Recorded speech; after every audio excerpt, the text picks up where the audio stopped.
Dans cette vidéo, je vais classer les 18 clubs de Ligue 2. Je vais vous donner mon classement, on verra qui est relégué, qui est champion, qui monte en Ligue 1, et ça se passe maintenant. C'est la rentrée, désolé pour ceux à qui je l'apprends. Je suis de retour sur YouTube avec une vidéo tous les dimanches à 10 h. Ou un peu après si j'ai du retard. Mais c'est aussi la rentrée du foot. C'était il y a 3 journées. Mais c'est pas grave, il est jamais trop tard pour faire un classement. Je vais pas passer très longtemps sur chaque club, je vais vous donner un petit peu juste mon avis, parce que sinon la vidéo durerait une éternité. Parce que c'est long, 18 clubs à classer, et puis c'est surtout que parfois j'ai pas d'arguments. Ne vous inquiétez pas si votre club est mal classé chez moi, il sera peut-être très bien classé en vrai. On commence avec tout de suite le 18e club, c'est-à-dire celui qui va être dernier du championnat, et relégué automatiquement en national. J'ai choisi l'Estac 3, qui n'aurait même pas dû être dans cette Ligue 2, qui a été repêché à cause de problèmes administratifs pour d'autres clubs. L'Estac 3, c'est un club qui appartient au City Group. Et justement, donc, on ne sait pas où va le projet. On a l'impression que c'est un petit peu un club formateur qui permet de dégager des sous, de tirer des pépites qui viennent du City Group. Mais le projet est très flou. L'année dernière, ils avaient un entraîneur qu'ils ont conservé beaucoup trop longtemps par rapport au jeu. Là, ça a rechangé d'entraîneur. On verra ce que ça donne, mais j'y crois pas du tout. Donc voilà, je les vois 18e, redescendre. C'était dur de trouver des relégués. Je vous donne maintenant mon 17e. Le 17e, j'ai choisi Dunkerque. Alors, j'avais une liste à peu près de 6 clubs qui pouvaient figurer parmi ceux-là.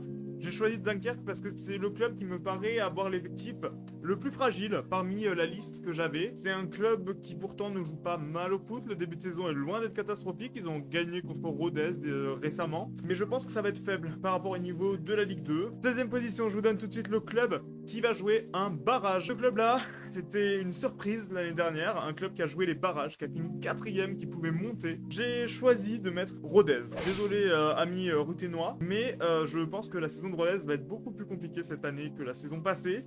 Ils ont perdu beaucoup de joueurs, notamment le capitaine Bradley Danger, ça va faire très mal. C'est l'équipe la plus jeune, c'est 23 ans la moyenne d'âge de ce club, et je pense que ça va être compliqué, beaucoup plus que la saison passée, avec les pertes des joueurs notamment. Et donc je vois Rodez cette année être barragiste. Après, est-ce qu'ils s'en sortiront, c'est plus mon problème.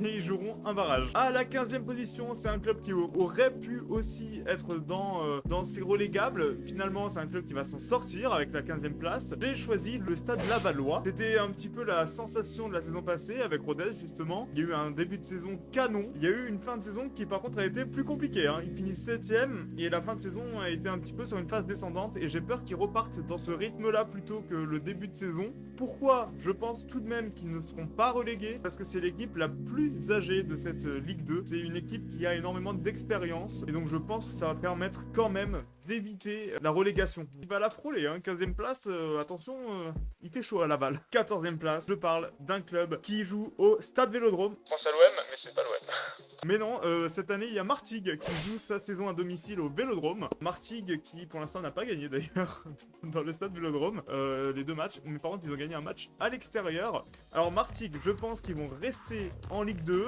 même si c'est le plus petit effectif de cette ligue. Mais il y a quand même des arguments forts, c'est-à-dire déjà l'arrivée de Thierry Lauré. C'est un entraîneur quand même d'une grande qualité. En tout cas, c'est un entraîneur qui connaît bien les championnats français. Donc qui va apporter énormément sa patte à ce club. Alors c'est peut-être un petit argument, mais le fait de jouer au Vélodrome, pour l'instant ça leur réussit pas. Même si le Vélodrome est pas plein, je sais pas, il y a quelque chose, il y a une harmonie dans ce stade. Il y a quelque chose, ce stade en lui-même dégage quelque chose, même sans ses supporters.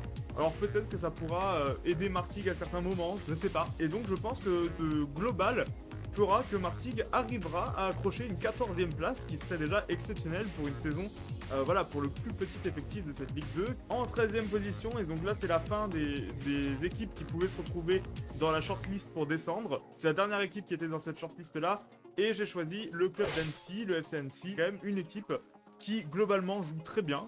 Annecy, ça joue bien, c'est pareil, c'est un jeu assez dynamique. Ils ont conservé à peu près la même structure en plus que l'année dernière, à part qu'il y a eu quelques départs et quelques arrivées, notamment libres et en prêt. Noah Lemina, par exemple, du Paris Saint-Germain.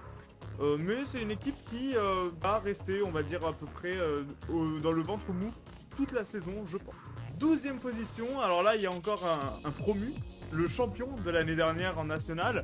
Donc à la 12e position, je vois le champion de national, le Red Star. Le Red Star qui a perdu Habib Bey comme entraîneur. Grosse perte, certes, mais une équipe qui s'est très bien renforcée et une équipe très joueuse. On a eu le 4-3 hier contre Guingamp, en plus une belle équipe. C'est une équipe qui joue énormément, qui un jeu offensif qui lâche rien, il y a du caractère, il y a eu des recrutements très intéressants, notamment l'arrivée de Bradley d'Angers qui arrive en provenance de Rodez. Il y a aussi qui a mis un doublé Aliou Badji, très bon renfort. C'est un effectif qui est coté quand même à peu près à 10 millions, donc c'est quand même milieu de la Ligue 2, donc pour le Red Star ce serait pas étonnant de finir comme ça au milieu de tableau et de réussir à accrocher cette 12e place. C'est vraiment un bon effectif dans l'ensemble et une équipe qui joue bien. À la 11e position, j'ai choisi de mettre Grenoble. Alors là, j'ai pas d'argument. Grenoble, c'est vraiment l'équipe du ventre mou. Ça s'est pas trop renforcé, ça a pas trop bougé en fait. Bon, ben Grenoble, 11e. À la 10e position, j'ai choisi de mettre Pau. Alors Pau qui a fait une belle saison l'année dernière, vraiment... C'était une équipe qui jouait très bien et qui a conservé son entraîneur cette saison. Nicolas Ouzaï reste donc l'entraîneur. Je pense que c'est une équipe assez stable. Comme la saison passée, ils vont être voilà, en milieu de tableau. Ils vont quand même faire des beaux matchs, une belle saison. Il y a quand même deux gros départs en direction de Clermont. C'est Baswamina et Henri CV. Mais il y a eu des belles acquisitions pour venir compenser ça, notamment Arconte qui arrive de Brest ou Antonin Bobichon qui arrive de Laval, donc il va amener un petit peu d'expérience dans cette équipe. Donc voilà, je pense que Pau fera une belle saison et sera à la 10e place. Tout de suite à la 9e place, j'ai mis le Stade Malherbe de Caen. C'est l'équipe qui a été rachetée par Kylian Mbappé. On l'a beaucoup entendu cet été.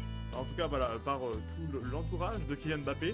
Je pense donc que c'est une équipe qui est en transition, en reconstruction un petit peu. Il y a eu des années plus difficiles. L'année dernière, il y a eu une saison qui avait très bien commencé, qui a très mal fini. Enfin, qui a très mal fini. Non, ils ont fini 6e. Mais il y a eu un gros creux. Et voilà, et en fait Caen c'est une équipe qui est un petit peu instable. Ils ont gardé Alexandre Mendy cette saison, le meilleur buteur de la Ligue 2. Ils font pas une saison cata, mais ils font pas une saison top non plus. Je pense vraiment que Caen a besoin d'un temps de transition. Et donc je les vois finir 9e. À la 8e place, je mets Amiens, club stable, même place que l'année dernière. Ils ont gardé Omar Daf, leur entraîneur. Ils ont eu quelques pertes, notamment Gaël Kakuta qui a apporté beaucoup d'expérience à cette équipe. C'est un petit peu son club de cœur. Donc c'est une équipe qui va rester dans ces eaux-là, qui joue plus ou moins bien. Une équipe que je vois finir 8e. J'ai pas beaucoup plus d'arguments. À la 7e position, c'est un club qui a décidé de jouer un petit peu plus, moins défensif, notamment avec le départ de Pantaloni. Je parle d'Ajaccio. J'ai mis Ajaccio qui a nommé Mathieu Chabert comme entraîneur, qui a fait de très bonnes choses la week qui est passée. Il y a eu quelques changements dans cette équipe, la perte de Saki, quelques arrivées. C'est une équipe qui va, pareil, se reconstruire petit à petit avec un nouvel entraîneur, un nouveau coach. C'est un club qui était descendu de Ligue 1 et qui a eu un peu de difficulté à s'en remettre. Et un budget moyen par rapport à la Ligue 2. Donc voilà, je pense que 7ème c'est pas mal pour Ajaccio. Et là, on va commencer à passer là où ça compte. Parce que à la 6ème place, c'est-à-dire à une place de jouer un barrage, j'ai choisi Bastia. Bastia qui a eu une saison, il y a 2 saisons qui avaient une saison extraordinaire, vraiment une belle saison, ils ont failli accrocher la montée. L'année dernière, beaucoup plus compliqué, ils ont perdu Régis Brouard qui est parti en milieu de saison. Il a été donc remplacé et cette équipe semble tourner mieux, semble retrouver un petit peu le caractère qu'elle avait justement sur Régis Brouard, mais sans lui. Le nouveau manager c'est Benoît Tavenot. C'est une équipe qui, au vu des premiers matchs, semble à peu près équilibrée parce qu'il n'y a eu que 3 petits buts marqués, mais un seul petit but encaissé. Peut finir assez haut dans ce championnat de Ligue 2 parce qu'on sait que les équipes justement qui sont plutôt équilibrées et qui ont une bonne défense peuvent réussir dans ce championnat. Donc je vais finir 6ème les Bastiais. Et là ça commence à compter, 5ème place, c'est-à-dire le premier barragiste. Et j'ai choisi, attention, Clermont.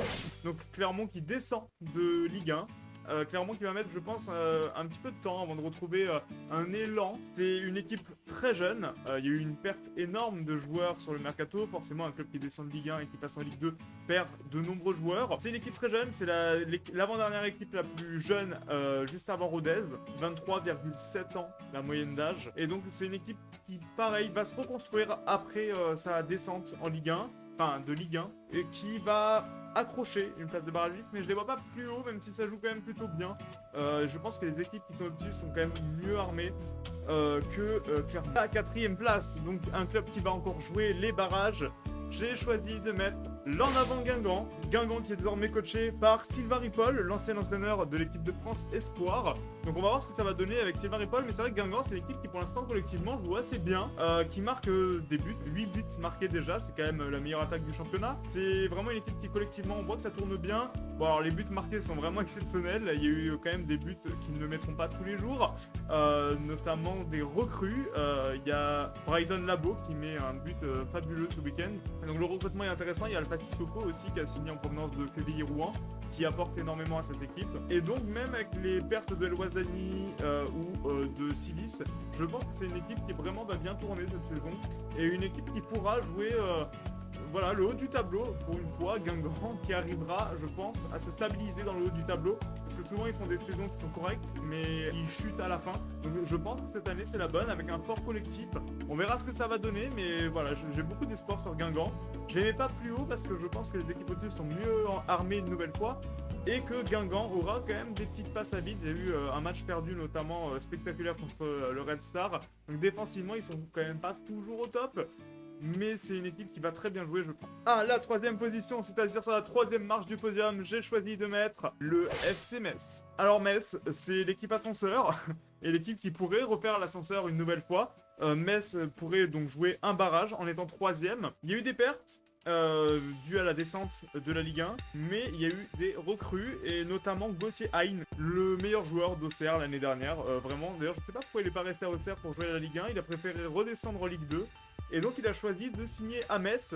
Et donc Gauthier Hein, ça va être exceptionnel pour le jeu messin, pour apporter vraiment ce lien entre le milieu et l'attaque, d'apporter cette percussion. C'est ce joueur technique qui est capable vraiment d'apporter dans une équipe. Donc vraiment le recrutement de Gauthier Hein est vraiment intéressant du côté de Metz. C'est vraiment les transferts, je pense, de Nico Tadze et de Lamine Camara du côté de Monaco vont peser et qui vont faire que Metz va avoir un besoin de se reconstruire. Mais troisième, c'est bien pour Metz. Et maintenant, on va passer à la deuxième place. Il ne reste plus que 2 clubs qui n'ont pas été cités dans ce classement. La deuxième place, j'ai choisi une équipe de caractère. Une équipe qui a fait une remontada lors de la deuxième journée, qui était menée et qui a finalement renversé le match à 3-2. Qui était mené 2-0, c'est le Paris FC. C'est une équipe qui a été à peu près stable, qui a gardé son entraîneur Stéphane Gilly, ça jouait bien l'année dernière. Donc c'est bien d'avoir une stabilité et de continuer sur cet élan. Le recrutement est super intéressant, avec notamment l'arrivée de Jean-Philippe Crasso en pointe, qui va permettre de mieux finir les actions parce que ça pêchait un petit peu l'année dernière au Paris FC. L'arrivée de Maxime Lopez, l'ancien Olympien, au milieu de terrain, qui va, je pense, aussi apporter un petit peu à ce milieu de terrain parisien. C'est le deuxième plus gros effectif en valeur de cette Ligue 2 et je les mets à la deuxième place.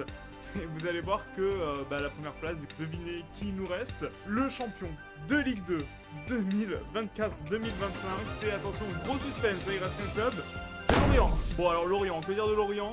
Il y a beaucoup de choses qui font que je pense que c'est un club qui va finir champion. La première, c'est que l'effectif de Lorient est resté quasiment le même, à part quelques gros départs, mais vraiment ils ont réussi à conserver énormément de joueurs. Je pense notamment à Elie Junior qui est resté au club et qui va beaucoup apporter, mais vraiment il y a des joueurs de l'équipe de l'année dernière qui sont restés.